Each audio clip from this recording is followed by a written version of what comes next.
Okie doke.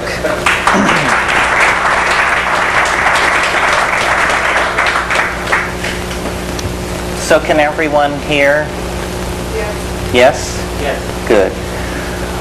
Okay, well, we'll strive to maintain a certain level of formality, although this is definitely an in-house family get-together. I always say every time I'm at Will's that this feels like the home congregation. This is where we can let our hair down even when we speak from the pulpit.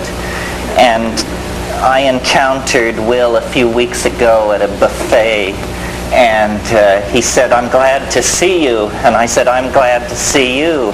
He said, "This must mean we both need money." So why don't we plan an event? But we needed a draw, so we thought probably we could lend some respectability to the enterprise by getting a British theoretical biologist to throw in with the plan. So every year now for several years, the annual return of the Sheldrakes to Turtle Island has been a high point in the social calendar. And sometimes it happens in the spring and sometimes in the late summer. But it always is an excuse to suspend the ordinary rules of engagement and party down as much as we can with these wonderful people. And Rupert and I have not seen each other for 10 months or so. He flew in from Vancouver this afternoon. I saw he and Jill for the first time this evening. I have yet to see Merlin, who is the latest adumbration of the Sheldrakean morphogenetic concrescence. And I'm sure he lives up to the name.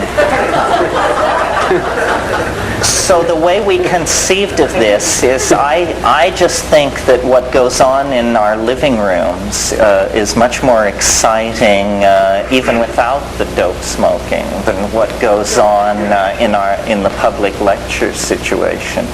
So the idea was for Rupert and I to get together again, get to catch up again, and have you as part of the extended family participate in this. So on very short notice, I conceived this and called it Forms and Mysteries, Morphogenetic Fields and Psychedelic Experiences, as a kind of effort to split the deck two ways equally, you know. Although in the past, Rupert and I have participated at Esalen. We spent a very interesting afternoon talking about the theory of formative causation and what it might say about the psychedelic experience pharmacologically, psychologically, historically, and so forth. Forms and Mysteries seem to me a fitting title because, of course, form is a mystery that even science is willing to acknowledge. This is the great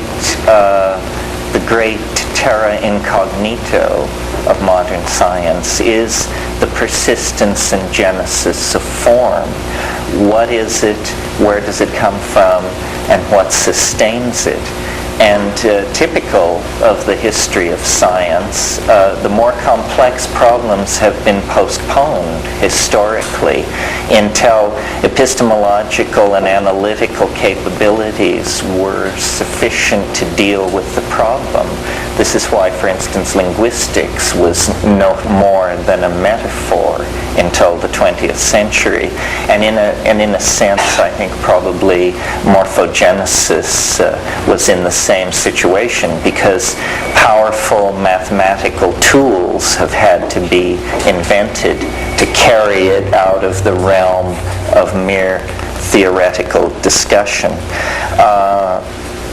Rupert has been, I think, the most radical of all the people who have proposed a revisioning of causality, and by extension the domain of science, what it is able to claim as its purvey.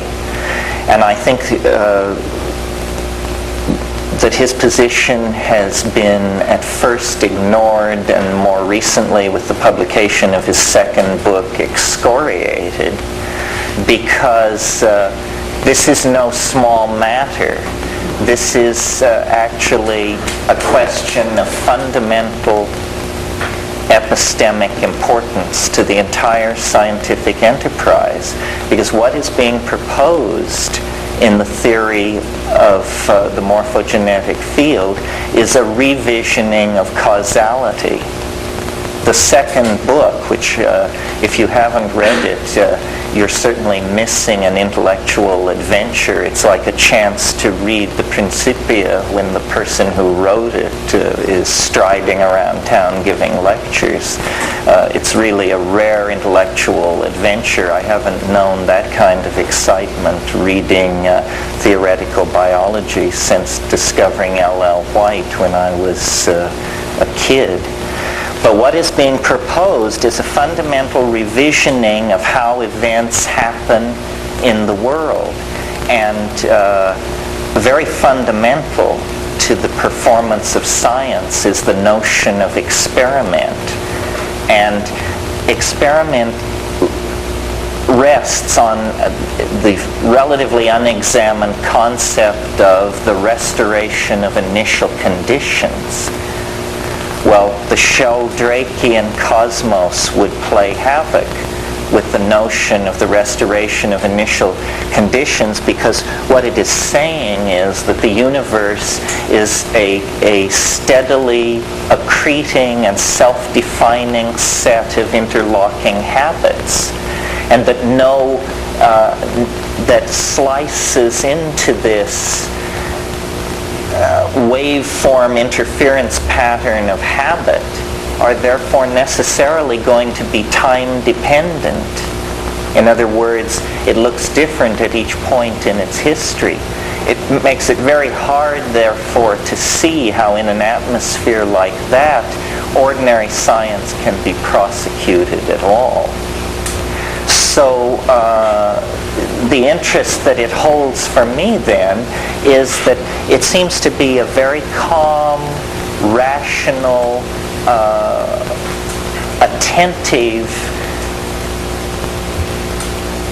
program of intellectual understanding which leads to the same radical conclusions that an emergence in the core experience of archaism, the psychedelic experience, argues for.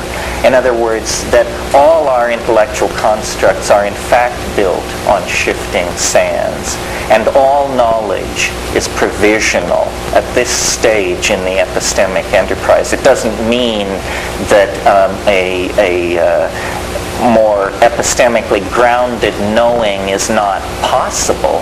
It merely means that up to this point, it has not occurred. Science's claim to fulfill this function is now in serious trouble. It actually has been in some areas since the elaboration of quantum physics in the 20s, but Sheldrake is coming at it not from a realm of extremely arcane mathematical modeling, but in the biological realm, with a model which is both simultaneously true to felt experience and confounding to the scientific paradigm as it has been waged since Bacon, essentially. So Rupert is with us tonight. He will tell you, I hope, the state of the art in terms of experiments and the public dialogue that attends these things, because make no mistake about it, the overturning of a scientific paradigm is a political act, and it has to do with reputations and tenure and publication and people who have built their lives defending something that they now see under severe attack. what I believe is happening, and that Rupert and my own fascination with the psychedelic experience and other phenomena in society all can be brought under the single umbrella of a resurgent vitalism, an awareness of the living vitality of form and organism and experience. And this is something that, in order to do its work, the Newtonian model had to expunge all that, had to call these things secondary qualities, epiphenomenal, derivative, this, that, and the other. And yet these are the existential stuff of the felt world of being. So Rupert brings to biology a theory which links it back into physics and forward into psychology in a way that restores meaning, however much it may do damage to the somewhat infantile wish of the Cartesians to construct a closed tautology, which is really what they want to do, you know, and that's why they want to get rid of all these troubling phenomena that are of such a complexity that it exceeds their model. Well, I'm a great fan of this theory. I could run on at length about it, but the man who invented it is here with us. He can lead us to a deeper understanding of it. Please welcome Rupert Sheldrake, the greatest biologist of the age.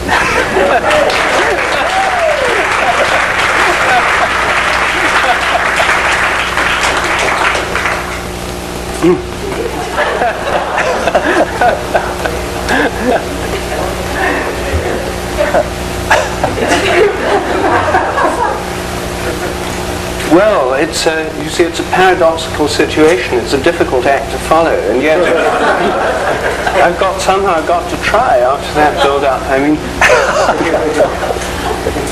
it's.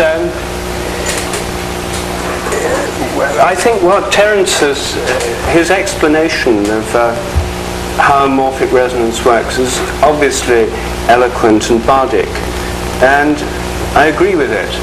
And the point that he's put to us now is the thing about the experimental tests. This coming down very much to earth after this wonderful flight of Terence's imagination into those realms of the imagination that he leads us so easily.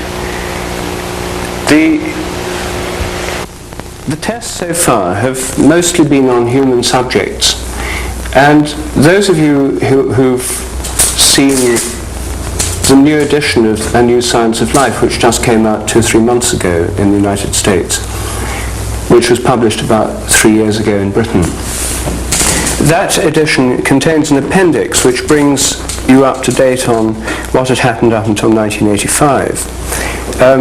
It contains a summary of the controversies and the discussions, including a reprint of the full Nature editorial attack, the Book for Burning article. And it also summarizes the experiments which were done in the realm of hidden images, puzzle pictures. I've talked about those before several times here and in San Francisco, so I'm not going to go into those, but those were, roughly speaking, experiments that involved showing hidden pictures containing a hidden image, a puzzle picture, on television to millions of people. And the test was to find out whether more people in other countries could recognize it, could spot the hidden image in these puzzle pictures before, if more could do it after it had been shown on TV in one country than before. So groups of subjects were tested in a variety of countries. The transmissions took place on British television, first on Thames Television, and then another experiment on the BBC involving about 8 million people in the audience. And the tests in other countries were done by volunteer experimenters. The tests involved 2 puzzle pictures. People in other countries were shown both of these for 30 seconds each. They had to guess or say what they saw in it. They were either right or wrong, easy to mark, and whether they got the hidden image or not. And the same two pictures were tested on different subjects after the TV transmission. One of them was a control, the other one that was shown on TV.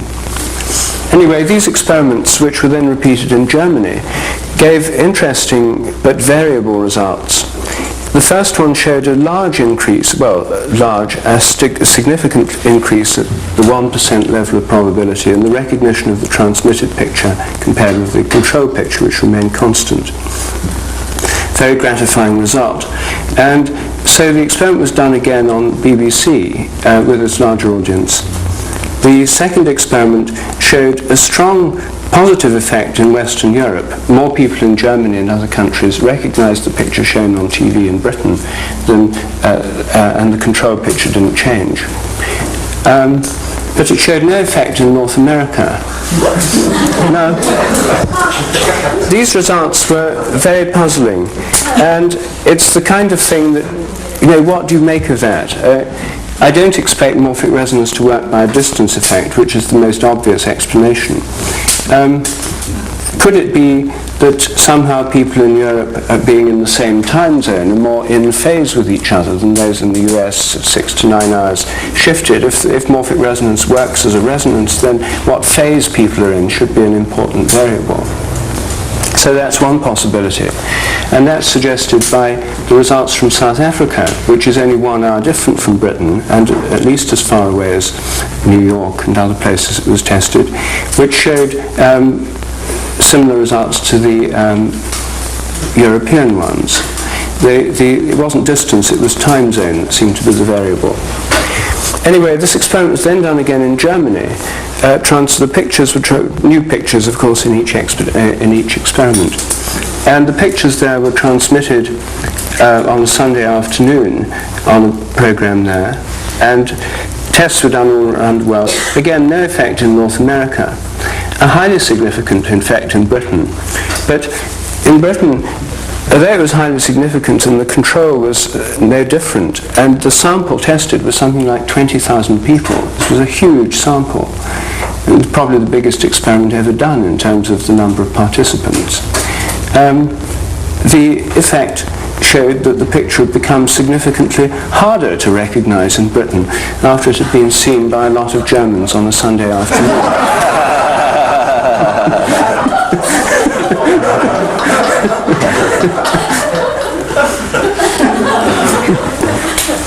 Well, at this stage, I thought, this is too close to a kind of standard parapsychological experiment, a one-shot thing.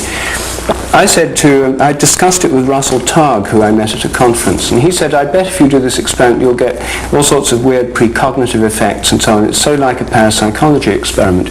You'll get the same kind of anomalies and bizarre things that we get in ours. And I thought, well, maybe that was one way of looking at it. And thought that probably I should do what is more in the spirit of the hypothesis, namely try and test for the effect of repeated exposures, because it's a hypothesis of repetition leading to habit, not a kind of one-shot event. I wanted to look for where puzzle pictures, for example, could be seen many times. Well, at this stage it turned out that the only way to do this feasibly, since I couldn't persuade a TV company to show the same puzzle picture in the same test hundreds of times on their program, the obvious way to do that would be to have it in a TV commercial, or to have it in advertising in hoardings. And at this stage, I entered into discussions with various leading members of the advertising industry, including some at the think tank here in San Francisco. And it seemed that they were indeed quite interested in this approach. And at that stage,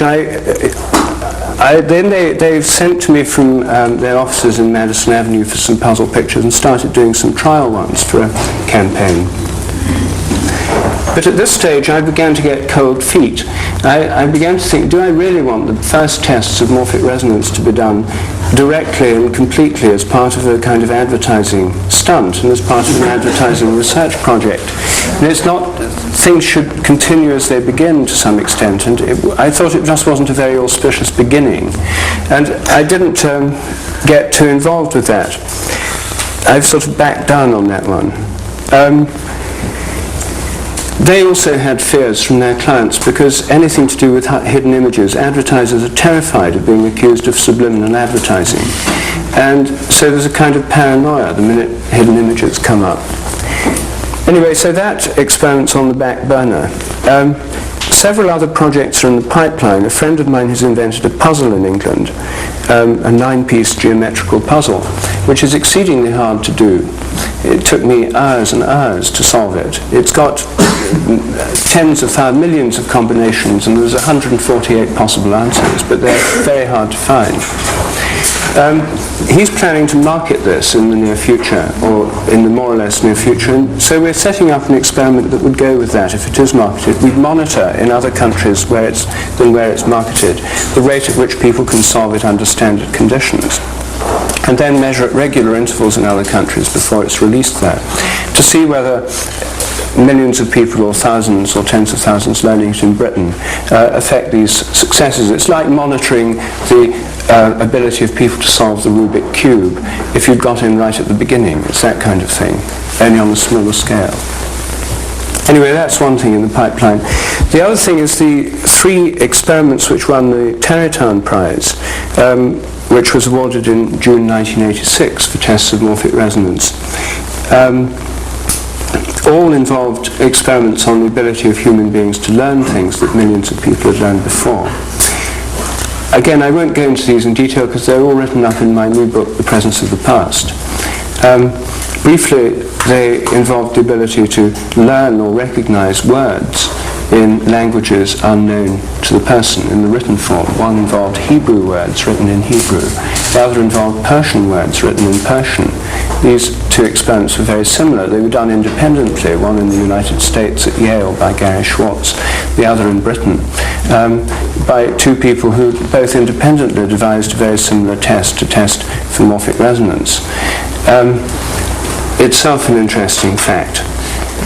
And these tests showed the ability of people to learn things more readily if they were things that other people had learned before. The 3rd test was on Morse code. The main experiments that have been going on, apart from other ones planned in the human psychology realm, the ones that are actually going on right now are in the realms of chemistry and in fruit fly development. The experiment that's going on in Warwick University at this moment concerns protein folding. In my new book I discuss this. If proteins are unfolded, then it may be that when they fold up again, which involves a complex morphogenetic process at the molecular level, which can be monitored using quite simple techniques. When they fold up again, they may be refolding in a way that they've not done in nature before. Especially, there are reasons why this would be so for certain particular enzymes. And so the more often they're refolded, they should learn how to do it, as it were, and the refolding process should take place measurably quicker. Well, we have an experiment going on to test for this, the refolding of enzymes, and then repeated refolding to see if it happens quicker. I don't know the results yet. It's still going on, and I'm not sure whether it will give conclusive results or not within the summer, which is when the project ends. The other one's on fruit flies and the development of fruit flies, following up results that already suggest that when fruit flies are developed in response to an abnormal stimulus like ether or higher temperatures during pupation, that the abnormal flies, for example flies with extra veins in their wings, a certain proportion are produced by this stress from the environment. But the more flies that have been exposed to the stress, the more that have become abnormal, the greater the abnormal response is when fresh ones are put into this stress. This has already been found, and it looks very much like a morphogenetic morphic resonance effect. And some more experiments are going on to test the earlier results that showed this result to be the case. Again, those experiments are about halfway through at the moment. So these are some of the things that are going on to test the theory. I should perhaps mention one attempt to refute the theory that's been made and recently published in the Skeptical Inquirer. I don't know how many people here are readers of the Skeptical Inquirer, perhaps rather few. But the Skeptical Inquirer, as you may know, is the house journal of PsyCop, the debunking organisation. And the one that's most famous for James Randi being among its activists. And this was published, it was a paper by Francisco Varela, who claimed to have refuted the hypothesis of formative causation. And the experiment that he'd done involved programming a desktop computer to carry out a particular operation, measure the time it took to do it, and then repeat this operation millions of times, and then measuring the rate of it. And he found that the computer didn't do it any quicker. So he concluded that this refuted the hypothesis of formative causation, and he first wrote this paper in 1983 and sent it to me, and suggested we had a public discussion on this, which I agreed to. So we had 2 or 3 exchanges, and the idea was to publish the papers together. I argued in my first exchange that it didn't test the theory because the theory only applies to indeterminate quantum systems which contain enough indeterminacy for these probabilistic fields to get a grip on it, whereas computers are completely determinate in their functioning. There's nothing that the fields could do. Secondly, that computers are not self-organizing systems in the same sense that morphogenetic systems in cells, crystals, molecules, and atoms are. Rather, the program that's going on is not something that's created itself, but rather something which Varela had thought up and put inside the machine. There was nothing self-organizing about that. And therefore, this wasn't a test of the theory.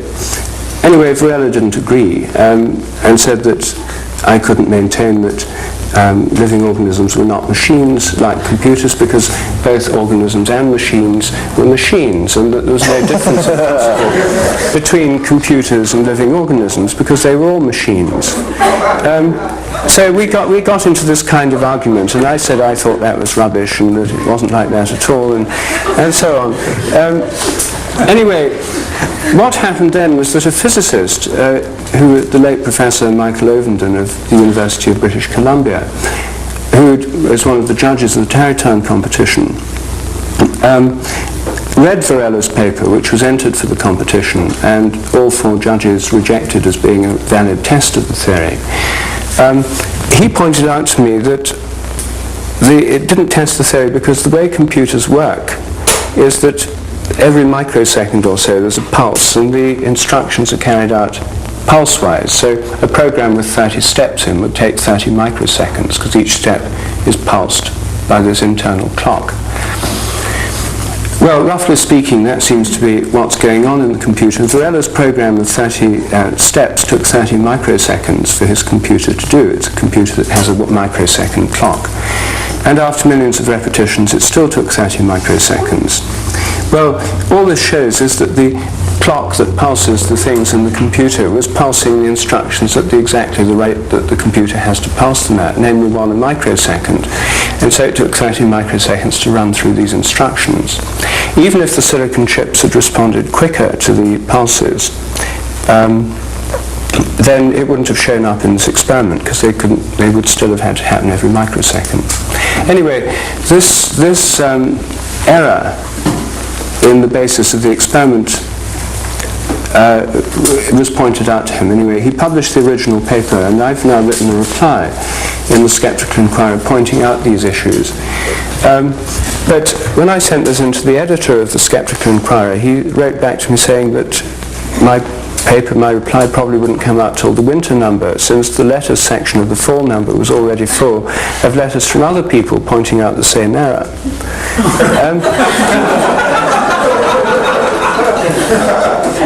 So that's the status of the refutation debate at the moment, and you'll be able to see these various things in the forthcoming next 2 issues of the Skeptical Inquirer, should you ever see it around. There are quite a number of projects being planned in the realms of chemistry and developmental biology and experimental psychology. Some funding has become available for morphic resonance research, which is why these projects are going on right now, owing to the generosity of 3 or 4 individuals, and then smaller subscriptions through the Fund for Morphic Resonance Research from individuals who have been good enough to try and help this process along. And this money really has helped it along, because it has made it possible to hire people to do these experiments in labs, in universities, and there are quite a number of universities ready and willing to do them. And the only limiting factor at the moment is money to hire the people to do them.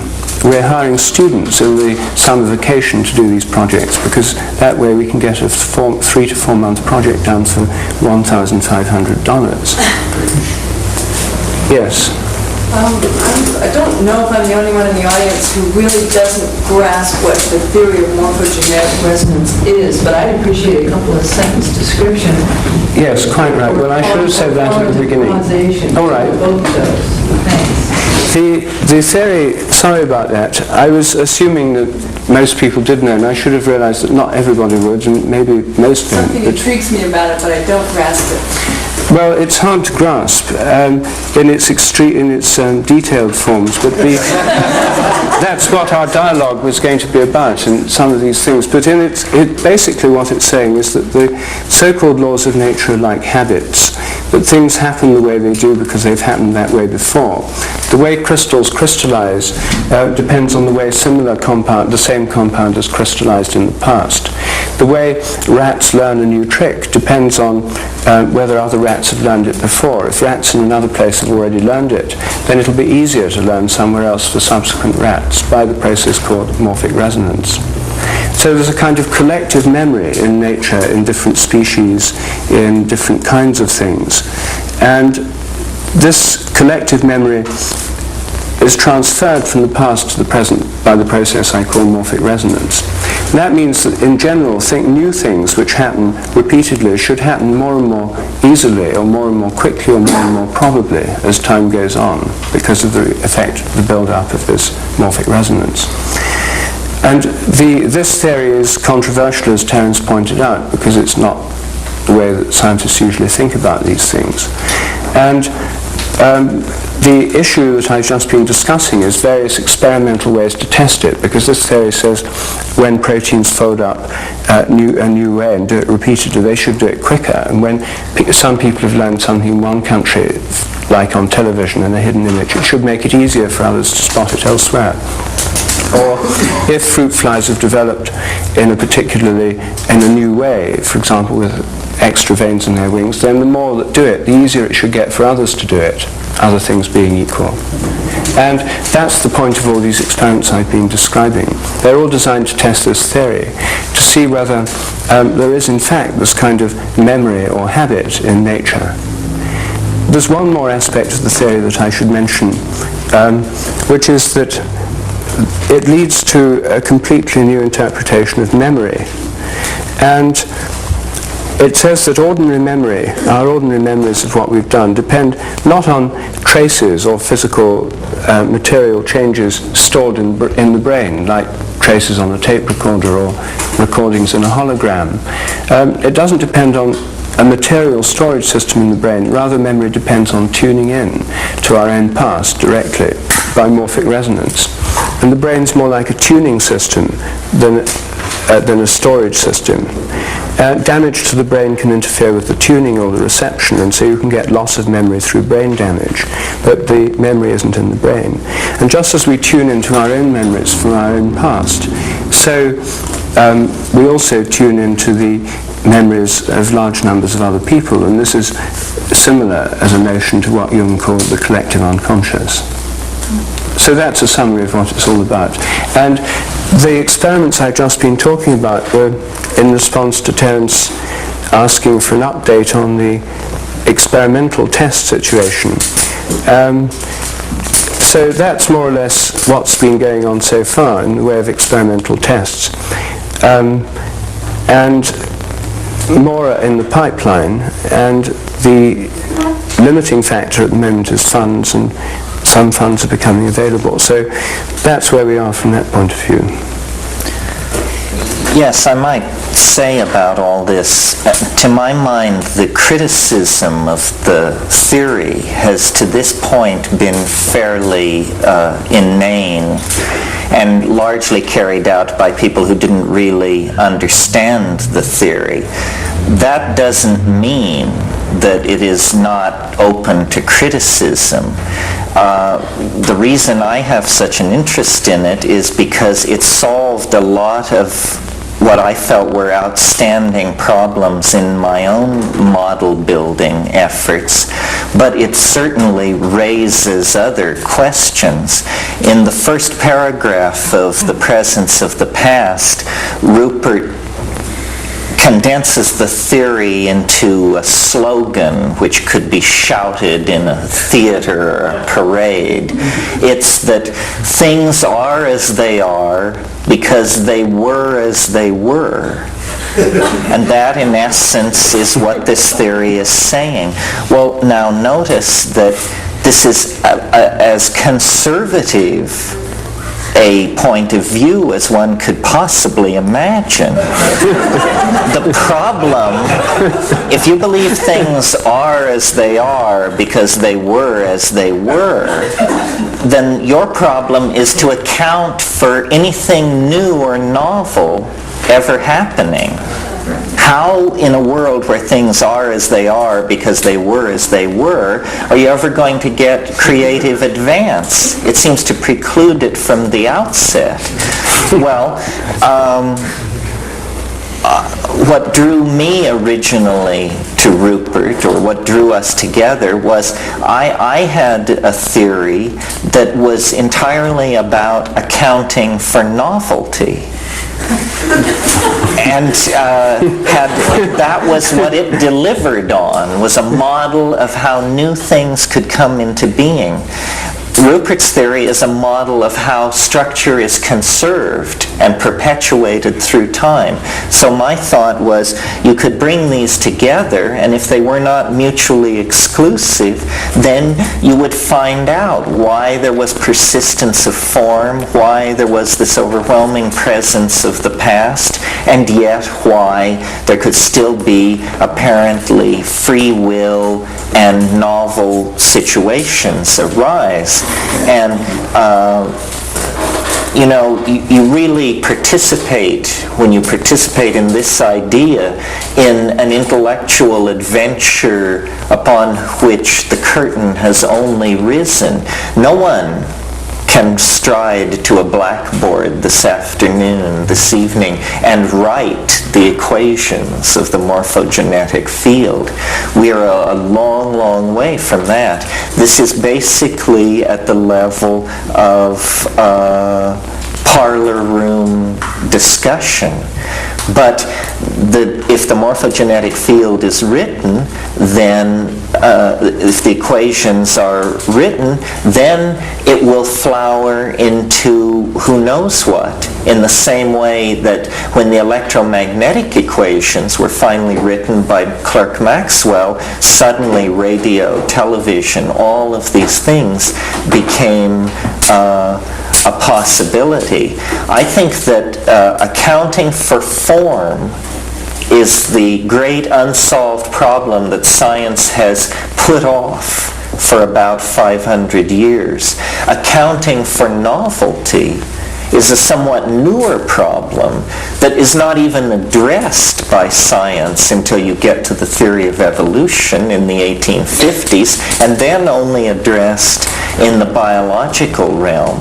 The theory that I originally elaborated had novelty as the downsloping part of a fractal wave, and the upmoving part of that wave I called entropy or disconnectedness, or I can't even remember. And it was Rupert who said you should call it habit. And you should see then that the world is an ebb and flow of habit versus novelty, of temporal situations of varying durations in which the presence of the past is so overwhelming that that basically the past is replayed in that space-time domain. And yet there are other space-time domains where the way in which causality and formative causation come together creates novel connection. And these novel connections come into being with their own morphogenetic field, with their own ability to be a past present in a future yet to be realized. So, though I think that the attacks that have been mounted so far have been trivial, the real challenge for the morphogenetic field is to formalize itself, to aim toward mathematical expression, and to construct itself in such a way that the self-evidence of novelty is not sacrificed in the way that the Newtonian model had to sacrifice the self-evidence of primary experience, of felt experience. So you haven't, and I haven't talked about this much, but I would love to hear you talk about the conservation of novelty in a universe ruled by formative causation, and how you see that, and perhaps the way in which it plays into the psychedelic issue is that we can take the word habit very generally and realize that one of the curious things about ourselves as higher animals is our susceptibility to habituations. I define habituation as unexamined obsessive behavior.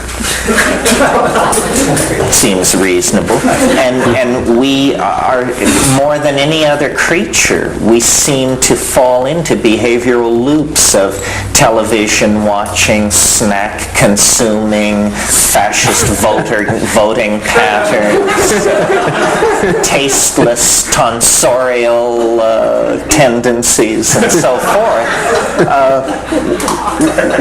What precisely, if you see, my notion, again, to try and unite the psychedelic thing with what Rupert is doing, my notion of a new model of the psychedelic experience is to call these things morphogenetic field amplifiers, and to say, this is why in the presence of a psychedelic experience one can hold an object in their hand and visualize its past states.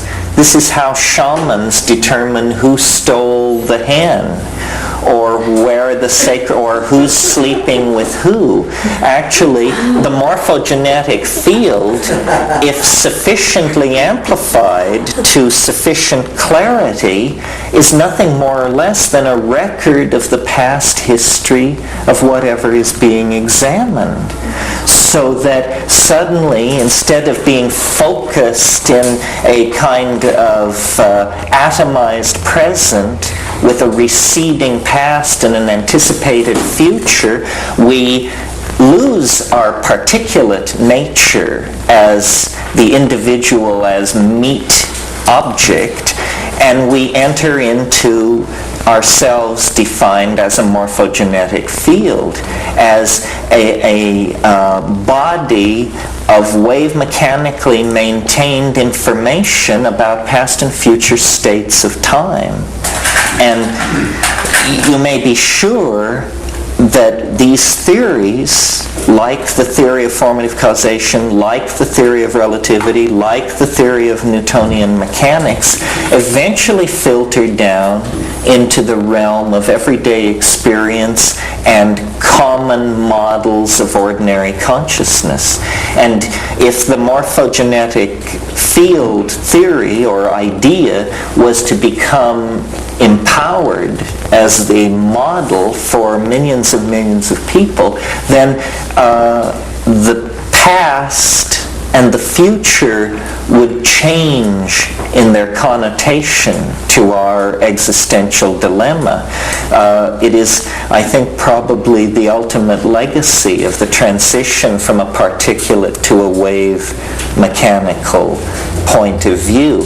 It binds us to the past at the same time that it exorcises the terror of the future, and it really empowers the notion of Tao. So it is not far removed from the realm of our immediate experience. But how can we preserve the self-evident fact of novelty and still get all the good stuff out of formative causation? Well, I think there's a simple answer in a way, which is that the entire evolutionary cosmology of which formative causation is part, I mean, it makes sense because if we live in an evolutionary universe, then it makes sense for the regulative principles of all things to evolve rather than be fixed as eternal laws. And the standard view, of course, is that the regularities of nature are all governed by unchanging laws of nature, which were totally eternal and all there before the Big Bang. Well, that's the standard cosmology. But if one moves into the Big Bang cosmology, which is what I'm trying to do with this idea of an evolutionary universe, and habits, the laws of nature as habits, is to say that everything evolves, even the regularities of nature, then the very basis of the Big Bang cosmology is the driving force of evolution, which is one of expansion. The Big Bang is the initiation of an ongoing expansion of the universe.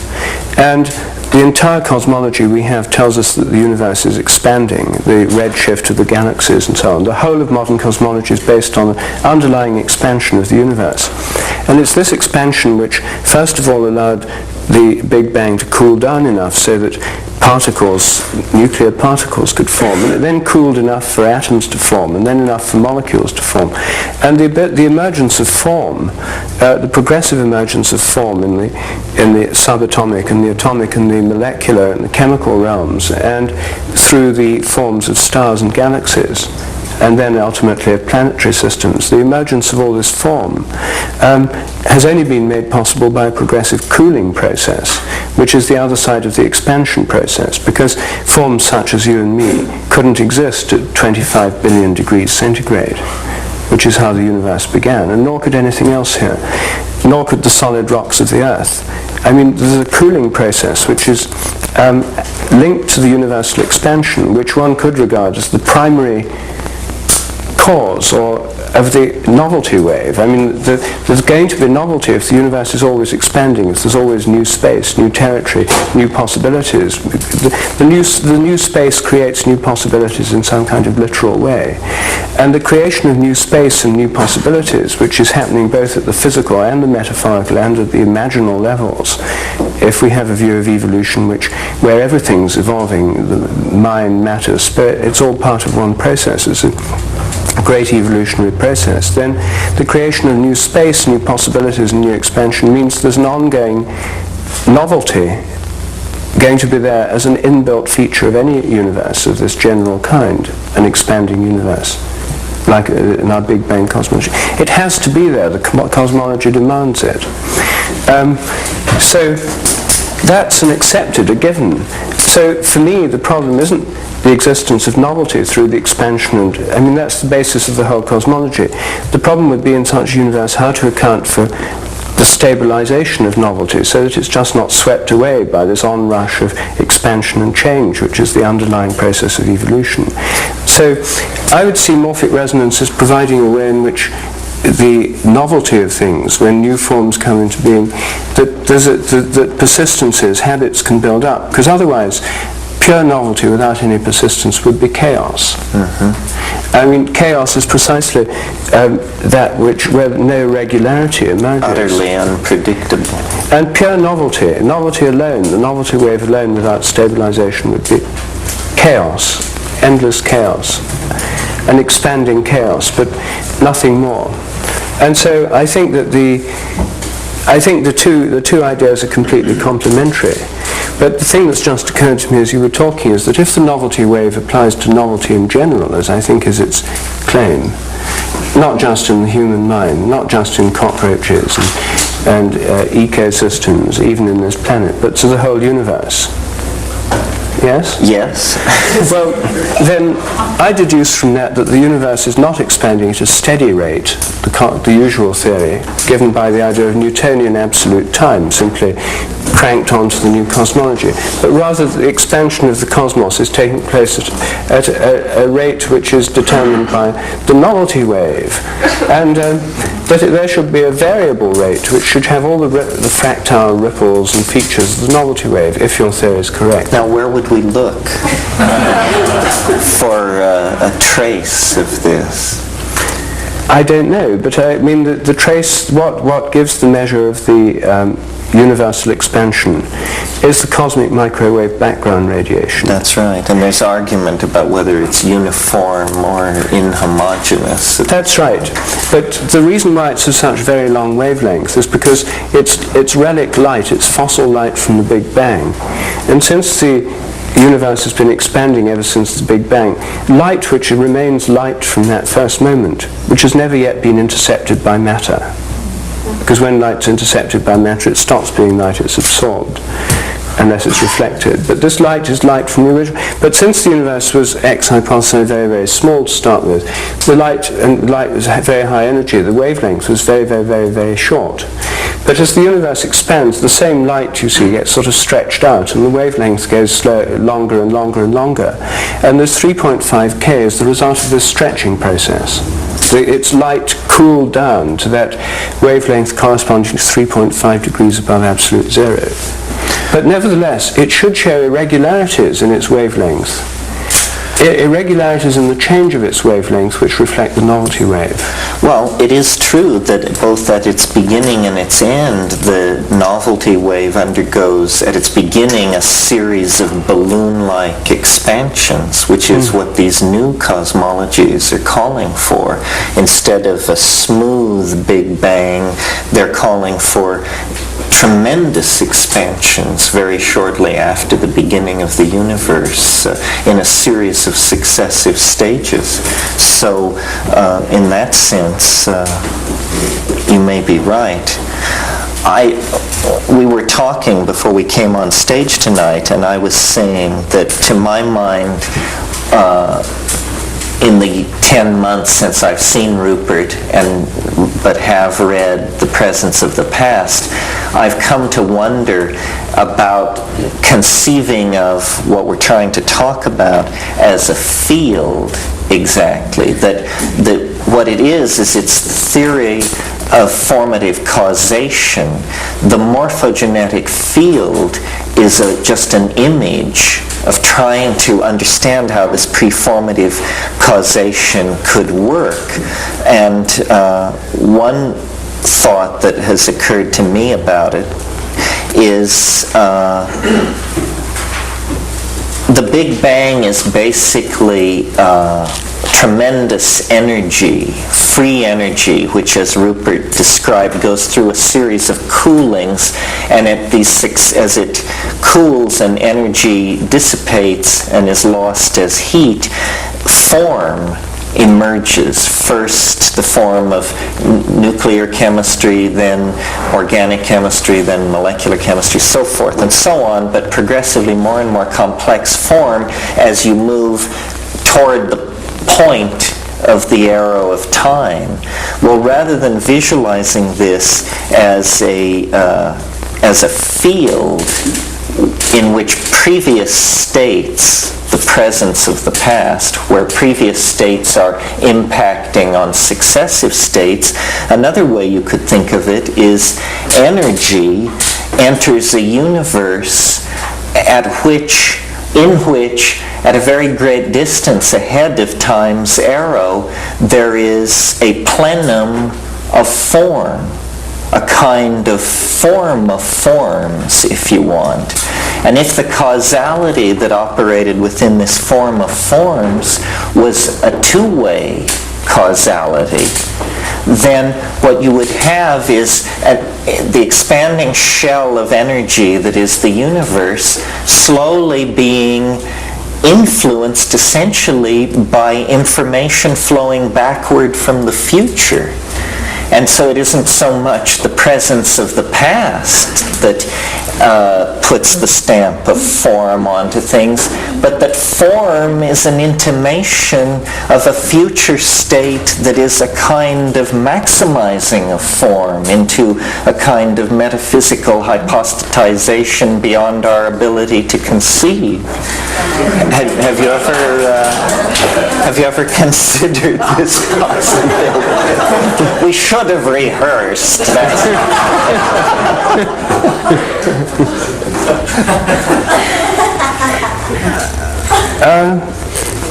Well, I think so. I mean, if I take your description, you see, to be very like, I don't know if you like this or not, the similarity, but like the omega point of Teilhard de Chardin, which he sees as the goal or attractor of the entire universe. If there is to be a model of morphogenetic fields, to come back to one of your earlier points, it has to be in terms of dynamics of some kind. And the interesting thing about modern dynamics is that it's based on the idea of attractors. Systems are attracted towards states which from their point of view lie in the future. So these morphic attractors, which are the basis of the kind of dynamical models, including in chaotic dynamics, that are emerging now. And so that gives the idea, as morphogenetic fields have to have, is the idea of containing the goal or form or final state of something within themselves. The morphogenetic field of the oak tree contains in some sense the form of the fully formed oak and draws the growing seedling towards it. This is like the Aristotelian system of final causes. And so the entire nature of morphic fields is to have attractors. And the only way to model them mathematically that we have something that hints towards it at the moment is in terms of dynamics, including chaotic dynamics. The idea of non-stable endpoints or dynamic endpoints. And if one has a model of the universe based on those, and if one has also, as one does in this kind of organismic, holistic universe, the idea that the microcosm mirrors the macrocosm, that the part, in some sense, mirrors the whole. So each system is in some way related to the whole. Then the morphic field of the entire universe must have a kind of cosmic attractor from that point of view, which is drawing the universe towards something. So that instead of, this would then, you see, lead to the view that even the flux of energy has another side to it, because we normally think of the Big Bang pushing matter out from behind, everything being pushed from the past. And the Big Bang is certainly, that model is an explosion. It's the original impetus of the explosion, which is pushing the galaxies and the whole universe apart. But the idea of an attractor is that it's not being pushed, it's being pulled. And so the energetic causation, as we know it, is based on a pushing principle, and formative causation is based on a pulling principle towards a kind of goal or form or an attractor. So placing it in the future is not that inappropriate. Well, you see, if one has the idea that the universe as a whole has a morphic field, which has a morphic attractor for the evolution of the entire universe, then what could that attractor be? And we don't know what it is. It might be a kind of ever receding attractor, so the universe would just go on expanding forever and forever and forever, with an endless creation of new forms with no end. That's one possible kind of attractor. That's one possible view. But if there's an end, which is what the entire Judeo-Christian myth of history leads us to believe, and we're within the field of a Judeo-Christian myth of history, whether we like it or not. The whole cult of progress depends on it. And the idea that there's some kind of end or goal of history is deeply rooted in our entire culture. It comes out in some forms, Star Wars and these kinds of visions of the future, of the ultimate nuclear war, and mostly images drawn from the book of Revelation. These are things that happen at the end of ordinary history, before the coming of the millennium. Plagues, famines, seas and rivers turning red to blood, fire from heaven, and finally the Great War in heaven. Signs of the end, which many of us can easily find very plausible. The approaching of a new millennium means we're absolutely bound to have a vast outbreak of millenarian prophecy, of which you're one of the earlier exponents. Thank you very much. But I mean, this is you're ahead of your time, but since the millennium's only 12 years away, you can't possibly be more than 12 years ahead of it, because the crescendo of prophets is going to grow, obviously, as we approach January the 1st, 2000. And, harmonic convergence was only the beginning of a dress rehearsal for what's going to be a mammoth revisioning. And this sense of culminations in time and of goals and ends is something very hard to escape from in our civilization. The idea of it just going on and on and on and on and on forever isn't very attractive. The Teilhard de Chardin view of an omega point is the idea of there being an end or goal to history. And then, of course, there's the pessimistic version of this, which is always associated with the postulation of dark matter, which dark matter, dark mother, Kali. I mean, it's the dark one who is going to destroy all, the destructive aspect, by having enough dark matter undetectable by any instruments, which will cause the expansion to slow down owing to this dark matter in the universe, and then to contract until everything ends in the final implosion, the big crunch. Well, this is one cosmology on the market, you see. So then, of course, the return to the great cycle cosmologists who welcome that because they see that if it's the big crunch of this universe, it could be the big bang of the next. And then you get back to endless cycles forever, which is back in the realm of archaic cosmology, eternal laws. It's where the whole tradition of our science, rooted in Greek cosmology, feels comfortable. The idea of an eternal cyclic universe with eternal laws. So, but if we have this idea of an evolutionary universe, then it seems to me the main choice is between these, either it all going in reverse or coming to a sticky end model, the big crunch, or that it just goes on and on and on forever and there's no end, there's no final form in some sense pulling things forward, except pure diversity for its own sake, a kind of universal free economy that goes on forever. Okay. So is what you're saying, since there obviously was a big bang since we're here, you're more comfortable with placing the morphogenetic causality as something which moves from the past toward the future rather than from the future toward the past, because the hypothesized final end state we have no evidence for? Well, there are two things. That if the influence from the future in some sense influences creativity, if that in some sense causes new forms to come into being, once they've come into being, I think that they take on a life of their own, and there's this kind of memory aspect. I think memory is so intrinsic a part of our own life, so obviously a part of all life, so undeniably the basis of all our experience, that any view of the universe that doesn't take memory seriously as an influence from the past and tries to substitute in its place an influence from the future is going to be inadequate. And if there's an influence from the future, I don't think it can work in the realm of memory and habit phenomena, which we know very well depend on the past. Rather, it may work in the realms of the as yet, in the realms of the possible, which are the realms into which we're always moving, and they're the realms which, in fact, consciousness inhabits. I mean, consciousness is the realms of the possible, as far as I can see.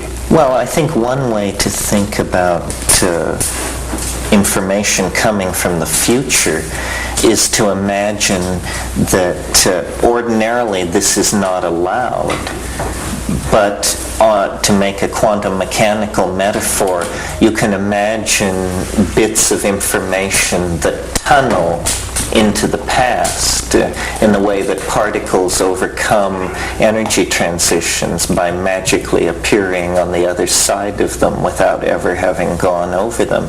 And it's possible to imagine that a very small amount of information actually leaks into the past, and that this information becomes the province of seers and shamans and visionary thinkers of all sorts, that creativity is this appetition.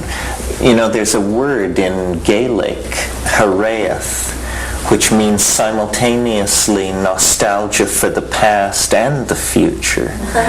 And it seems to me that kind of nostalgia for the past and the future is what drives great creative spirits, poets, and visionaries. And it has this enchanted, this fey kind of aura about it, because information from the future is necessarily magical.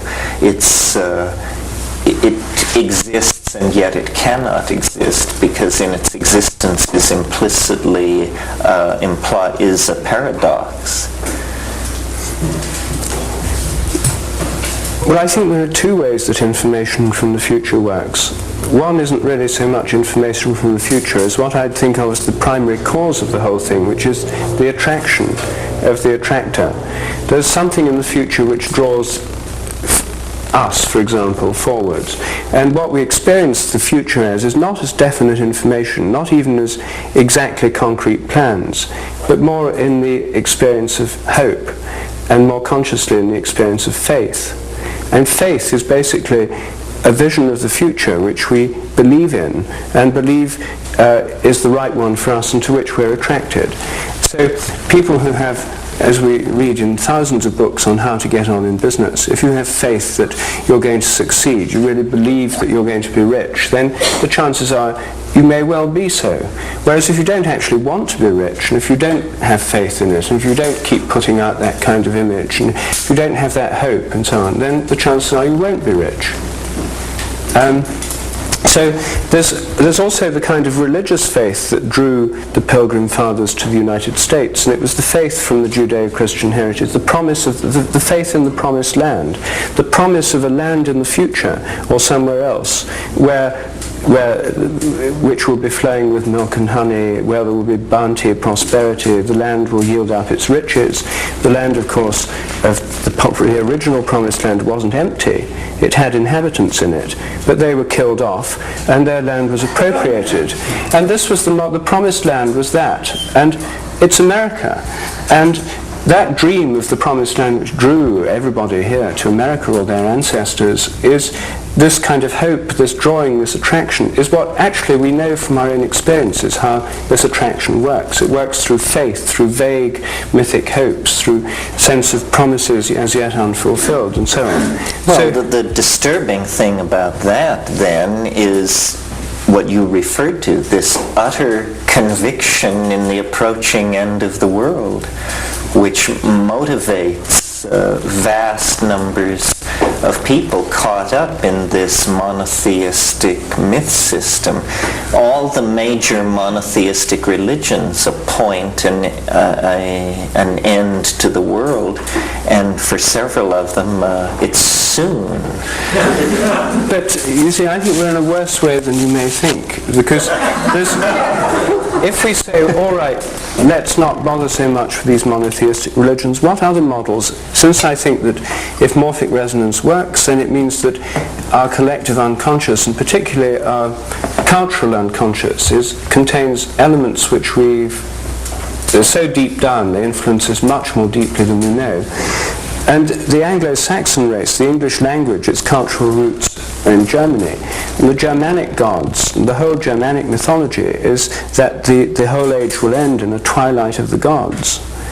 And one of the problems that Hitler had in reviving the German gods is that entire theology of those gods, the entire pagan system of the Germanic gods, is one that comes to an appalling end in the twilight of the gods. Even the gods die out in this twilight of the world, when there's a destruction of all things, Ragnarok. So even if we look to pagan mythic sources, as well as the Judaic ones, and even if we look to the Hindu mythic sources, the idea of the Kali Yuga at the end of every age, where there's this densification of time, and finally the entire universe is dissolved. And then at Brahma, it's the inhaling of the breath of Brahma, and then a new universe is created or breathed out. It seems to me that a great many of these have this view that would lock into the idea of an end to time. Yes, well, or an end to history. Or an end to history. It's occurred to me recently in thinking about this, my own model of time comes to an abrupt end. For all of its prophecies to work, there has to be an end date assigned, and it only works when the end date is assigned very close to the end of the Mayan calendar, which is 24 years in the future. So I've spent a great deal of time trying to imagine how the world could end in 24 years. How is such a thing possible without just, God Almighty descending in a chariot of flame? But how could it happen without that? Could there be a plausible scenario created that would have our world utterly end in 24 years in a happy way? And it occurs to me that the way in which this is to be accomplished is staring us in the face. It is simply this, that shortly after the first few years of the next century, a technology will begin to be developed, the purpose of which will be to transmit a message forward into time. And unbeknownst to the technocrats who will create this massive governmental project to communicate with the future will be certain paradoxes which are built into the effort to do this. One of the things that will be discovered is if you invent a time communicator that can send a message into time, into the future, then anyone in the future can send a message back to you, but no message can go further back into the past than the moment of the invention of the first time machine. Do you follow? So suddenly in human history, an absolute membrane for information is established. Before time communicator, all causality moves from the past to the future. After time communicator, causality moves both directions. And consequently, more advanced states thousands, millions, hundreds of millions of years in the future will diffuse through the entire temporal medium like heat through a gas. And at that point, what you will suddenly find is the moment the switch is thrown on the first time communicator, the future end state of evolution on this planet will appear 1 microsecond later, because the entirety of the future will be forced to happen all at once. I'm not sure you're with me. What? That's pretty good. Keep going. So basically it's simply a technological innovation which would be like a whistle for calling Almighty God into the historical process. The first person to invent a device which communicates with the future will discover that all of the future is suddenly communicating with them. And this will be experienced as a very radical sort of transition in the way we maintain our homes and businesses.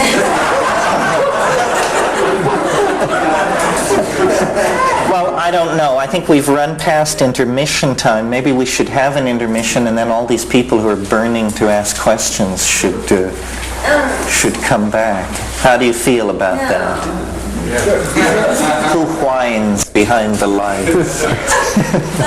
Just a response. Just a couple of questions. I don't care. Fine. You. If that were true, we'd already be affected by that, though, wouldn't we? Well, because when that switch got thrown and the future kind of falls back onto that moment, the past is going to pile up behind it with momentum. Well, but we haven't reached that moment when the switch is thrown. Somebody has. But the future cannot go any further into the past than that moment. Absolutely, but the past is still going to pile up upon that point because the past is in a causative mode, right? First one thing, then another, and another. Well, don't you think that's what's making the world so crazy? It may well. It's that we are running smack into another dimension. And that's what's creating the shock wave of cultural effects that we call the 20th century, but which, once we get through all this, it will be known as the bow shock of transition to the millennial eschaton or whatever it was. I've been storing up questions on that, but the most recent one is about the nature of time and whether in fact it is linear and, I had a talk with a couple of people, Mark Miller and Roger Gregory, who run Project Xanadu for Universal, the World Library, and they clued me into one of these great cosmic secrets. They told me about a month ago that time is in fact asymptotic, and that we are approaching the asymptote, and at that moment, this point is known as the naked singularity. And he said, we're entering this asymptotic curve now, and this is when the quote-unquote the weirdness is about to begin. It was where synchronicity begins piling up on synchronicity. And I wonder if this fits in with your theories. Well, I think that this asymptotic thing that you're talking about, how you perceive it depends on where you stand in time. There is a certain point of view where only a few moments after the Big Bang, the asymptotic weirdness began to set in. It was interesting, a few weeks ago I was visited in Hawaii by none other than Carl Sagan. And he had a number of things on his mind, but one of the things that he was at great pains to point out to me was I said something about this asymptotic approach to the end of history. And he said, well, my dear boy, you just have it all wrong. The speed of information transfer reached the speed of light with the invention of radio. It's been absolutely flat ever since. The largest thermonuclear blast ever detonated was in 1958. There hasn't been a bigger one for 30 years. The fastest human object ever built was launched in 1967. There hasn't been a faster one since. So this nonsense about ever increasing this, that, and the other just doesn't hold water. But we're dealing with the cybernetic. Well, what is increasing asymptotically is density of connectedness. And obviously, at a certain point, you reach maximum density of connectedness in the present. The only way you can then continue to densify connection is if the connections begin to move outward in time, into the future and into the past, and you undergo this transition from particulate Cartesian Newtonian existence to this wave mechanical, shamanic, both present in the past, present in the future, present in the present kind of existence. This is what I meant about the social implications of integrating Rupert's paradigm. It is permission to feel this new way and to know that it is a more correct mirroring of the greater cosmos than the model that had us as the citizen, the ego, the individual, all of that sort of thing. Well, we're on the threshold of major changes in our information universe. Based on, hypertext and so forth, the way we would allow us to go quantum. That would be the next. Well, see, I think it's something much more profound than that. Let's take my example about the time communicator for a moment, and let's tell a little science fiction story to make it more understandable what I'm talking about. Let's pretend it's not a time communicator, it's a real time machine. And we're going to send somebody into the far-flung reaches of the future. And we've never done this before. And so we load them into the jeweled device that we've built in our laboratory, and we pass out the champagne, and we have a brief countdown. And then we throw the switch, and our lab chief sails off into the future. Well, now what do the rest of us sitting there see? What happens at that moment? Well, at first I thought what would happen is suddenly all over the world time travelers would begin arriving from the far-flung reaches of the future, having come to witness the first voyage into time. Obviously a great thing to see if you're a time traveler. It's like if you had a Cessna airplane that you could fly to Kitty Hawk in 1906, wouldn't you fly there and see? But it kept nagging at my mind that there was some paradox in this, or something was wrong with this idea. And then I said, aha, I see. What it is that it's the kill your own grandfather problem. If time travelers could travel backward into the past, even as far as only the invention of the first time machine, one of them might conceive, one from many centuries in the future, might travel back and kill their grandfather and initiate that good old paradox of how could you kill your grandfather? Because you killed your grandfather, you didn't exist. So how could you exist to kill your grandfather? That sort of thing. But then I realized, no, in the same way that the most advanced cultures on the sphere of the planet dominate and overwhelm less advanced cultures, the most advanced future states would dominate and overwhelm the entire temporal continuum clear back to the moment of the invention of the first time machine. So what you would really see when you threw the switch on the first time machine would be the simultaneous arrival of the ultimate state of human evolution, whatever that is, something beyond our conceiving. So it's in very practical terms, it would fulfill this apocalyptic dream of monotheism. It's conceivable that if we could invent a device which would transmit information or objects forward into time, that the moment that device were invented, we could call upon the resources of all future human history to bail us out of this mess that we're in. It may be the only way to save the planet. An immediate time war's commitment to spare no effort to send information forward into the future looking for help. I'm not serious, of course, but I am peculiar. On that note, why don't we take an intermission and then come back? Oh, I don't know, 10 minutes, something.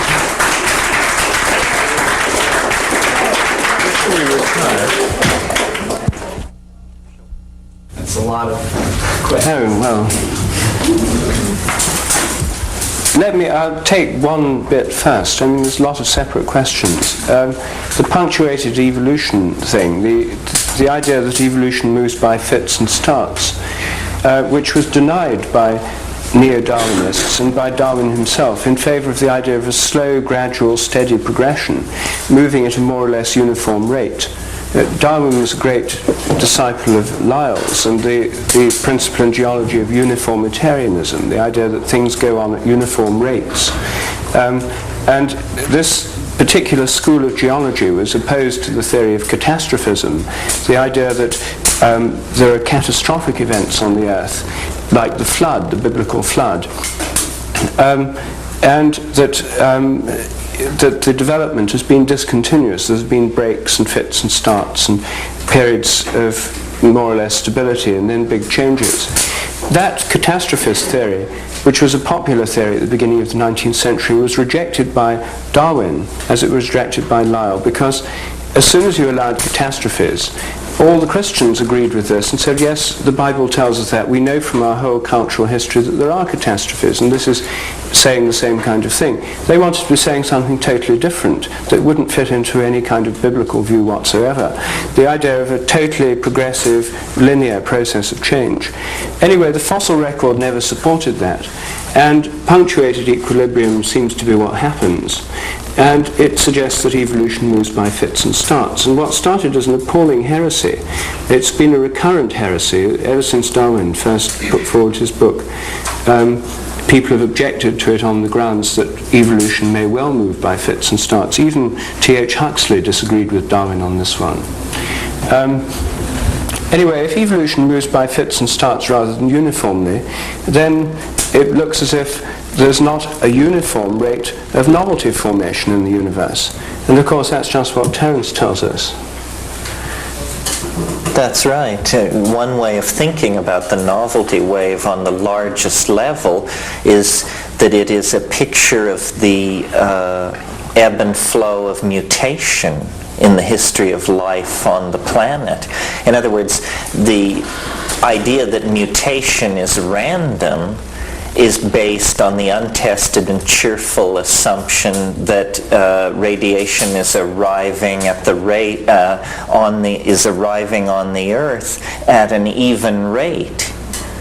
But there's no reason why it should be. If the rate of radiation arriving on the Earth were fluctuating for any reason, you would expect to see a concomitant fluctuation in the fossil record. And there are many other reasons. The catastrophism, the idea that there have been extremely violent episodes in the Earth's history, huge volcanic outgassings, cometary and asteroidal impacts, and this sort of thing, is now pretty widely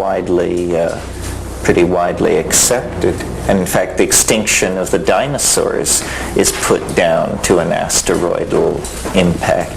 But go on, it would be interesting to hear you deal with the salts that tire. Yes, I'm fascinated by these salts that get tired. I don't know, I mean, I'd be interested to get from you later a reference to the literature so I can look it up, because that sounds really interesting. Eutectic salts going backwards and forwards and getting tired. I mean, the only thing that I'd think offhand in response to that is that I've been thinking quite a lot recently about exactly that kind of phenomenon, melting points, and asking the question of myself and of chemists that whether compounds that are fairly newly synthesized, when they're crystallized, have a particular melting point, and that as time goes on the melting point might change, because the habit which holds the crystal in its form might become stronger, and it might be more resistant to thermal disruption, so the melting point might go up. It turns out that in the chemical literature, far from being fixed, melting points fluctuate. But in the published literature, I've found differences of up to 12 degrees over 20 years. And there do seem to be extraordinary fluctuations, and most organic chemists agree that the strange changes occur, that they don't seem half as constant as they're cracked up to be. Maybe we can keep the ice caps in place then. Well, that might be changing the melting point. The eutectic mixture, you see, one of the things I've been thinking about is that when a substance melts, you've both got a formative field of the crystal, but the liquid phase of the substance also has a morphic field. Liquids have characteristic properties. They're not totally chaotic and formless. They have, and if it's a new substance that's never been melted before, it won't have had a sort of morphic field for its liquid phase. By repeated cooling, and I was trying to think of experiments involving cycling a substance through cycles of melting and cooling, because there would be a way in which the number of transitions and also the endurance of the liquid versus the solid phase would tend to stabilize the morphic fields of these two phases. And in a sense, around the melting point, it would be as if there were two competing fields. And if one were the stronger, it might tend to raise or lower the melting point. So I've been thinking about this sort of thing, so I'm fascinated to hear about these eutectic crystals, and I'd love to read out the literature. I'm adopting a very traditional scientific position in one way by assuming that by putting forward the hypothesis in its most general possible form. If I said it sometimes works and it sometimes doesn't, then it would be very difficult to test, because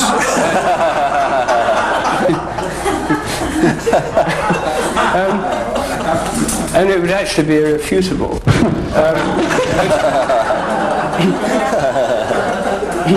That's a vice and not a virtue in a scientific theory. And so I'm more inclined to think of it trying to think of it working everywhere. Now, there are many systems like the behavior of hydrogen atoms, the crystallization of sodium chloride, and all sorts of phenomena that physics has studied in great detail, which have happened billions of times, and as far as we know, for billions of years, even before this planet formed. So there are certain kinds of phenomena in nature which have happened so many times before, they're so deeply habitual, that they behave as if they're governed by eternal laws. The habits are so deeply entrenched. And I think many of the phenomena that scientists have studied, particularly in the physical sciences, are of that kind. And therefore they do look as if they're governed by eternal laws. Where the difference shows up is when you look at any new phenomenon, because then you can see the habits building up. With old established habits, they might look as if they're not really habits at all, but following eternal laws. So I would say that I would prefer to think of the theory applying everywhere, and I would account for the apparent non-changing of many physical habits in terms of their extreme antiquity and the fact they're so deeply embedded in grooves of habit they don't change. Some things you simply won't be able to test. Well, you can test the theory in any area where you can do something new. New forms, new crystals, new molecules, new patterns of protein folding, new ideas, new ways of learning. There seem to be plenty of areas it can be tested in. Is there anything that would hard to refute your theories, or what do you consider its status of? Is it just a good idea with a few experiments? Or? It's a hypothesis, which what a hypothesis is a guess about the way things may be.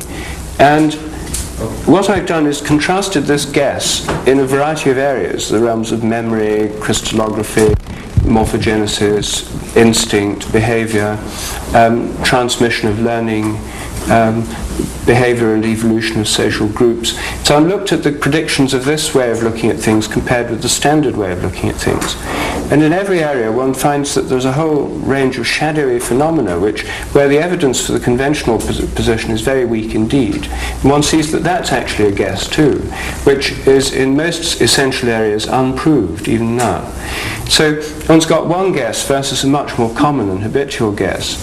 And there are other guesses on the market too. Is there anything that would falsify the morphogenetic field in your mind? Well, a failure of experiments to show morphic resonance would falsify it, except that falsifying scientific theories is never... People often go on as if they say, Popper says the ideal is to falsify theories. I don't know a single example of science proceeding in that manner. Most scientists are trying to prove theories. And they may try and falsify theories of their rivals, which is the way it usually happens. But and it's a kind of dialectic then. Science becomes a dialectic between rivals. And science is full of ego rivalries. Well, most people think that this is a terrible vice, but actually it's one of the motors of competitive science as we know it. If somebody puts forward a theory and someone has a rival theory, and then the way the contest is decided is by experiment. The rules of the scientific game experiments are usually designed to test between rival hypotheses rather than testing a single one in isolation. And I'm putting forward a variety of tests which test between the idea that nature has this habitual tendency as against the conventional idea, which is always that nature is governed by immutable, changeless, eternal laws. And some tests may be inconclusive. some tests may, I think, favor the idea of morphic resonance. If all the tests that are done fail it, if it fails, if it looks as if things are governed by eternal changeless laws, that there's no evidence for any incremental change in time in any area, that everything goes on as if it were governed entirely by laws that were already there to start with, I'd find that rather surprising. But failure of these experiments would actually support that view, and the conventional view would then, for the first time, actually have empirical evidence in its favour. Because this would be the first time it's ever been challenged, and if those challenges fail, it would strengthen it. So these tests, I think, are in everybody's interest, but if they support the idea of morphic resonance, then indeed it would show that that is not a perfect model. It's the idea of a memory in nature, morphic resonance, however crude the theory is in its present preliminary form, it would be a better theory, and a theory more worth developing. And the question is the field connection in quantum non-locality in Bell's theorem and the Einstein-Rosen-Podolsky paradox, that kind of quantum non-locality related to morphic resonance? Are they two aspects of the same phenomenon?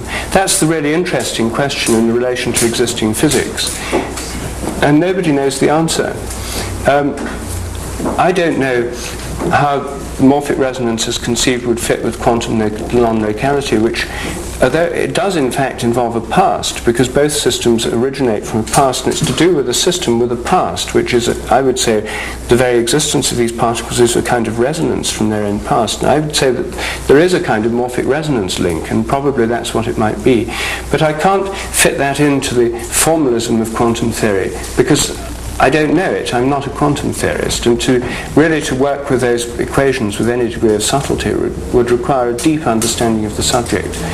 On the other hand, J.S. Bell, the inventor of Bell's theorem, has been in correspondence with me. He's read both my books and has sent me his latest book. So we've been in a correspondence about the possible connection between morphic resonance and his own theory. He's perfectly intrigued by morphic resonance and morphogenetic fields.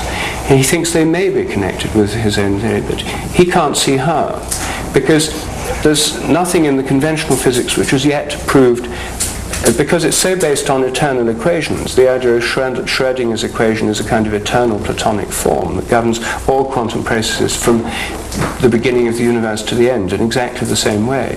That's the kind of inherited formalism of quantum mechanics, and that kind of mathematics, which postulates eternal Platonic type forms, is not going to be adequate for modeling an evolutionary universe. And so it's not clear how the bridge can be made, or even whether that connection, but I think there must be some kind of connection. There can't be lots of totally unconnected types of non-locality in the universe. Rupert, why not replace the Platonic models with fractal models, and then say that time itself is the morphogenetic field? That it is some kind of fractal topological manifold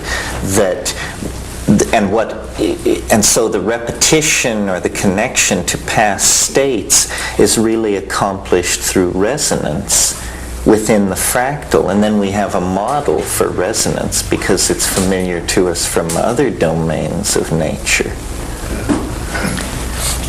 Well, I don't see quite how there's a sense in which the fractal is a new mathematical model that gives us the same idea that the ancient idea of the microcosm mirroring the macrocosm.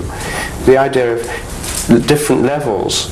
Well, but not only different levels, but different points on the same level, in the same way that the past occupies a relationship to the future of formative anticipation, so in a fractal do early portions of it anticipate later forms. So it is like a prediction, a self-fulfilling prediction is what a fractal is. It predicts by virtue of its past states. They define what its future states will be, exactly in the same way that I imagine the morphogenetic field defines what future states will be. The fractals that have been talked about to date have been used used to describe spatial phenomena, coastlines, molecular arrangements, distribution of flowers in a meadow, this sort of thing. But if instead you thought of fractals as descriptors for the temporal dimension and replace the notion of a flat or slightly curved manifold with an actual fractal surface over which events were flowing and flowing over patterns which repeated themselves at many, many levels in resonance with previous similar patterns, then you would begin to have a mathematical picture of how the morphogenetic field would work, and you would also have found a phenomenon in nature upon which to hang it by saying time is obviously it. It's just that we are so ingrained by Newtonianism to accept time as an abstraction, as something not having equal status with the other three dimensions, that we've overlooked this fact. And yet, obviously, that is the carrier wave. That's why you would speak of the presence of the past. What then can it be but time, past time in the present? Well, it is past time in the present. But the fractal wave, you see, why I don't like the fractal model taken to any great extreme is because any kind of mathematical modeling, given the whole nature of mathematics as it's practiced, fractal mathematics is conventional paradigm in the sense that you create an equation and you generate this form. The equation itself is not subject, the governing equation is not subject to evolution. It's generating the same form, and it would go on generating the same form right into the future. In other words, it would be a kind of determinism based on a kind of Platonic or Pythagorean ideal form, the fractal equation, which generates the fractal. And I don't understand evolution as happening like that. I don't think it's as deterministic. Well, you're right that as they are presently understood, it would generate, however complicated, ultimately a determinism. But I wonder if we're just not mathematically sophisticated enough to inculcate into the fractal equations sufficient randomness within the fractal constraints to begin to get the kind of complexity that we meet in the real world. That would seem to be what is lacking, is a random factor that causes the fractal equation to skew toward production of ferns, and then suddenly to switch over to feathers, and then to river systems, and then to industrial economies or something like that. But if it can do all these things, it can model all these things, but as you say, in a deterministic way.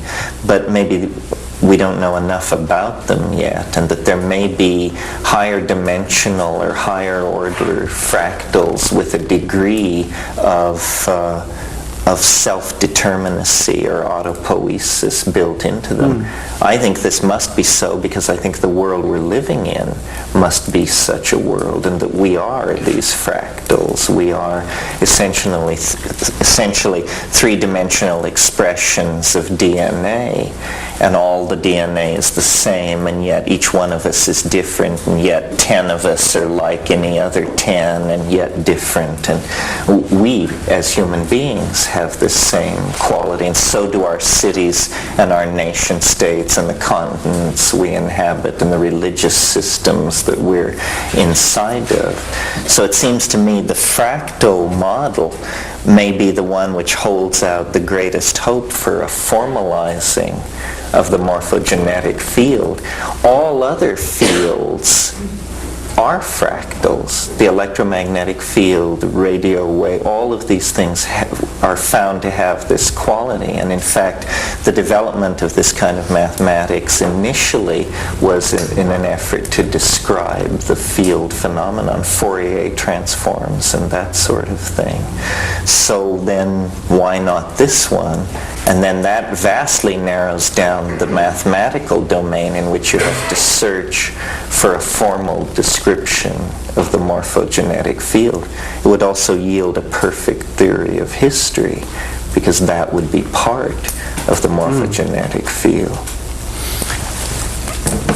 Well, I suppose that one of the problems I have is that I'm not so fascinated with mathematics.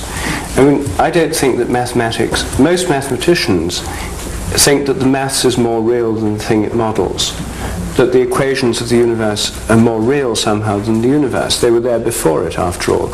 They were its source.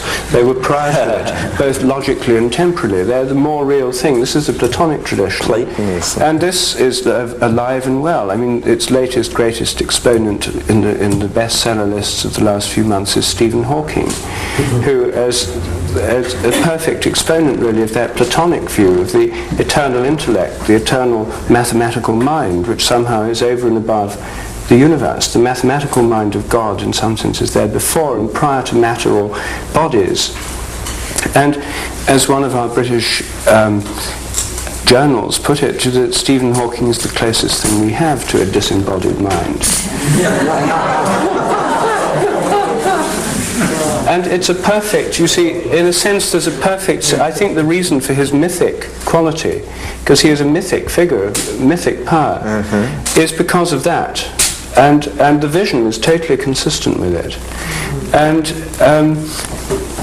so I don't really, all mathematics tends to have that quality. And I would think of the fields not as something which to grasp we have to model mathematically, but as something which I'd think of them as much more like living things, and our models would be much more and more appropriately based on an intuitive sense, a living sense of things that we actually learn from experience as living things ourselves. So the models would be much more communicated by seeing how they correspond to our actual subjective experiences, the kind of things that we experience. So through ordinary language. Through ordinary language, through the realms of the imagination, through our understanding of memory, through the mind, through the power of hopes, fears, desires, fantasies, through the experience of our consciousness as the realm of the possible. And so these are much the best models. And mathematics is a tiny fraction of a formalized modeling of the possible, which is constrained by very particular rules and is entirely, so far in the whole history of the subject, under the aegis of the Platonic spirit.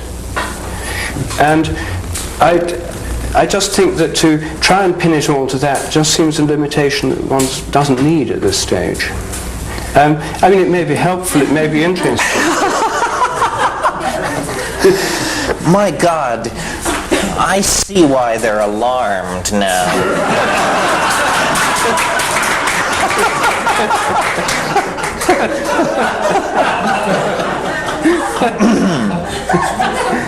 Yes, well, I'm sure you're quite right.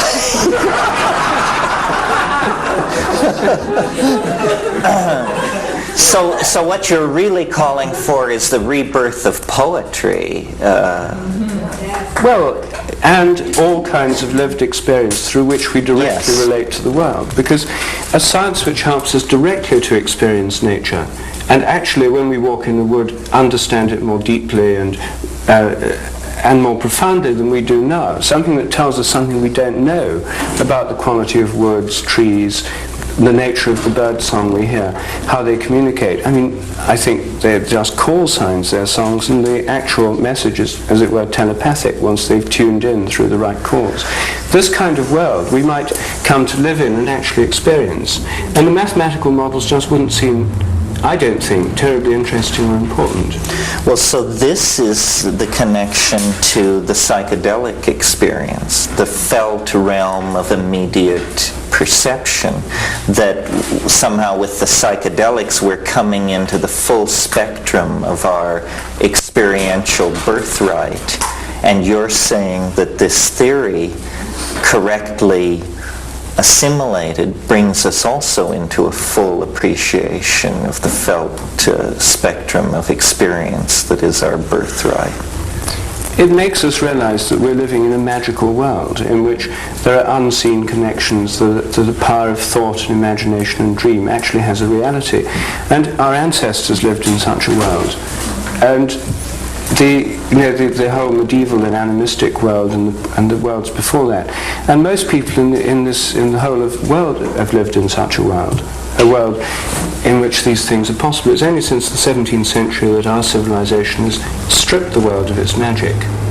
And it's stripped the world of its magic by turning it into a machine. And if it becomes a living organism again, alive once again, as I think it's becoming, then it's a living thing, and we have to relate to it as living things. And the disembodied mind approach of totally abstract mathematics, seeing the universe as if from without, the whole point of the mechanistic picture is that you withdraw yourself from the world. You see the world as a spinning ball, as we've now finally, through the space mission, come to see the world. It's a total confirmation of the initial leap of the mechanism of Copernicus. It's a proof of the Copernican theory in the most dramatic form, because it was to step off the Earth, which everyone else had taken the Earth as the centre from which to model things, because it's the centre from which we experience them, and it's true to our experience.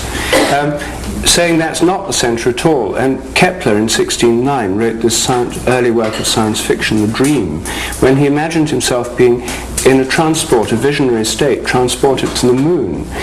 On the moon, encountering strange creatures that lived underground and crawled out from under rocks, and looking back at the Earth and seeing the Earth spinning on its axis, just as astronauts and our cameras see it from the moon. And using this in his book, The Somnium, to persuade people by this thought experiment to see that the Earth could be moving even though they themselves experienced the rest of the heavens to be moving. And this is the thought experiment that takes our minds off the Earth and puts them out in space, and then through Newtonian space takes them outside the entire universe until they occupy the same vantage point as the imagined God of the mechanistic world machine, somehow external to the mechanism.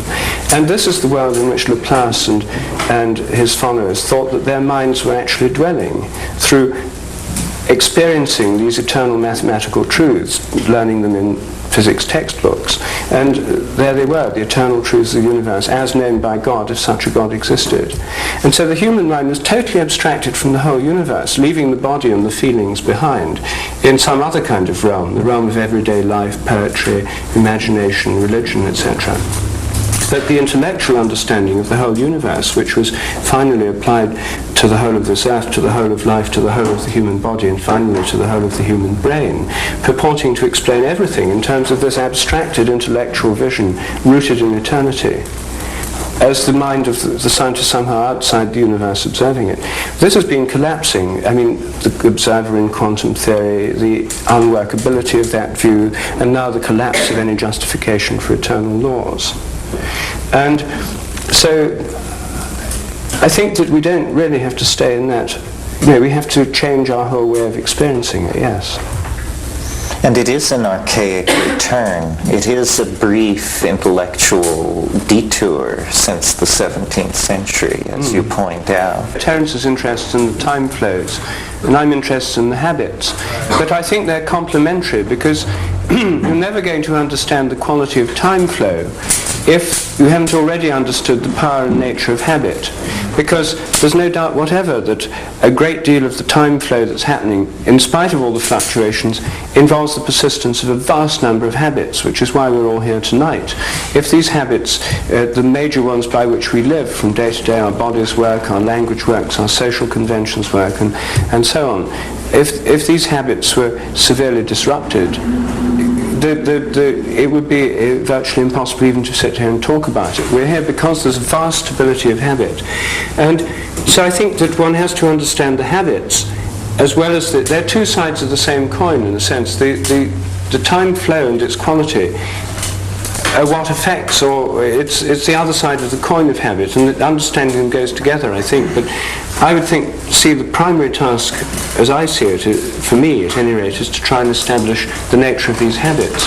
Once we understand the nature of habits better, I think it would be easier to set up, if one wanted to study the nature of time flow around, one would, I suppose, look for correlated events around the world, seeing whether certain patterns of events tended to happen around the world.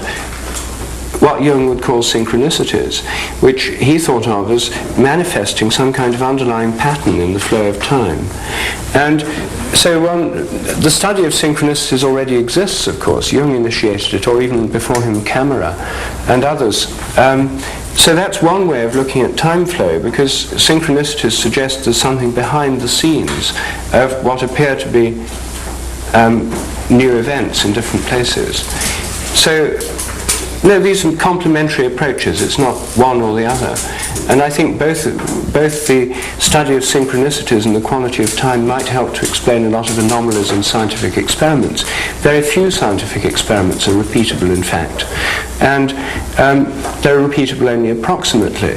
Now, I've spent years teaching practical classes in Cambridge and other universities, Harvard, teaching practical classes to undergraduates in biochemistry is an enlightening experience, because they're only given experiments to do which are textbook experiments, and everybody already knows work.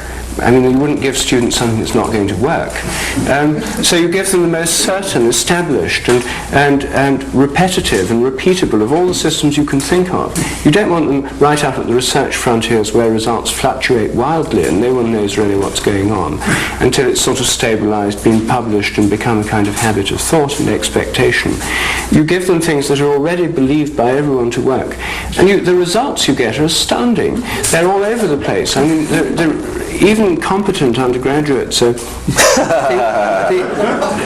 results are extremely variable. For any biological experiment I've ever had in hundreds of ones I've conducted in lab classes, they're given the same apparatus, the same pipettes, the same solutions, the same, lab technicians put these things out by the dozen in first year and second year undergraduate practical laboratories. And the results are all over the place. Well, even in third year undergraduate things, in graduate studies, the results keep coming out all over the place. And you explain away the ones that don't work. Either they didn't know the technique, they put the wrong solution in, they must have done it this, you must have done that, you must have done the other. And you can find 100 ways to explain why this actually happens. The only actual examples we have where people try to repeat experiments on a mass scale turn out to be highly unrepeatable. And most scientists don't spend their time repeating standard experiments and measuring whether they fluctuate or not. They're always getting on to the next thing. And so this ideal has never been tested. And I think if it is tested, we'd find perhaps synchronized fluctuations in the way experiments work in labs around the world. People have lab notebooks kept separately. The way of presenting the experiments, you never mention the date you did it. It's assumed that time flows uniformly. You say, figure 1 shows the effect of magnesium ions on the activity of phosphofructokinase, and you have sort of enzyme activity, magnesium ion concentration. There's this graph. It's treated as if it's an eternal truth, and yet any biochemical experiment you do, they're always different. I've done hundreds in my time. You publish one of them that gives sort of plausibly fits the data, and you say representative results are shown in figure 1. And no two experiments give exactly the same results in any real interesting scientific system, such as those looked at by biochemists and so on. And so I think actually there's vast amounts of data. If scientists dated their results, for example, this would be an elementary move towards recognizing the quality of time. And if one found that sort of all particular kinds of results were dated there, and if scientists all around the world found that, say, on the 12th of September experiments weren't working very well, but they all tended to work on the 15th, this would be very interesting information. And everyone agrees that sunspots, for example, the 11-year cycle affects climatic patterns and growth rings in trees. You can measure it way back. And this is standard science now. I mean, and cosmic ray fluctuations, every year the Earth passes through meteorite clouds. There are all sorts of things that are known to and cosmic rays affect mutation rates, and they're different. And if you do experiments where people have tried to do, some of the Rudolf Steiner people did experiments where they crystallized standard solutions, they crystallized them on different days, the same conditions, and yet the patterns, the dendritic patterns of crystal growth differ from day to day, indicating a kind of quality of time. Now, no normal science would do that, you see, because it's assumed that any day is as good as any other. So there in lab notebooks, if you went to the data's all there. There's tens of thousands, hundreds of thousands of lab notebooks in the world today. And scientists do date their experiments in their notebooks. You keep a daily register of experiments, all dated. Just an examination of lab notebooks would be quite revealing, and it wouldn't even involve new experiments. But as soon as they write up the paper, it's taken out of its temporal context and put into this kind of seemingly timeless context of eternal truth. Well, this is because science cannot operate without this notion of the restoration of initial conditions. And yet this is a highly unexamined notion. And as all these anecdotal incidents indicate, there is no restoration of initial conditions. All of science is being practiced on an unexamined and apparently false assumption. So a more honest definition of what science is science is the art of studying those phenomena so crude that they can have an apparent restoration of initial conditions. But that leaves out all investment schemes, love affairs, dynastic families, military campaigns, and what have you. None of those can have their initial conditions restored, and those are the things that are really important to us. So it then is correctly seen to be a very limited way of doing intellectual business, having a very narrow spectrum of applications. One way I think of thinking about the difference between ordinary science and what Rupert is trying to do is to think of science as that enterprise of human thought which attempts to state what is possible. What is possible. But out of the very large class of the possible, certain things are going to have to be selected to actually happen, to undergo what Whitehead calls the formality of actually occurring. And an idea like Rupert's is a way of saying, well, here it's the past. The past is the factor which selects against the class of the possible to narrow it into this much narrower class, the class of those things which have actually occurred. Science never talks about how the class of the possible is narrowed into the class of the actually occurring. And yet this is obviously a big question. We don't want to know what's possible. We want to know what's going to happen. We don't want to know what might have happened. We want to know what happened. And so new ways of thinking about causality, new ways of thinking about time, new ways of thinking about the way influence of form is mitigated into the world of three-dimensional space. Does it come from the past? Does it come from some kind of Platonic never-never land that is a hyperdimension that surrounds apparent space and time? Does it come from the future? Is it like a dynamic attractor? Is it a huge flickering shadow across a lower dimensional landscape that is somehow gathered into itself? These are the kinds of questions that have to be asked to create a new model of time that is empowering of the felt presence of immediate experience. That is the new ground zero of any kind of humane science. The felt presence of the immediate experience of the individual has to be the primary datum of a new science. Otherwise, it isn't going to be a new science. It's just going to be a retread on the old science. Well, it's well after 11 o'clock. Maybe we should pack it in. Thank you very much.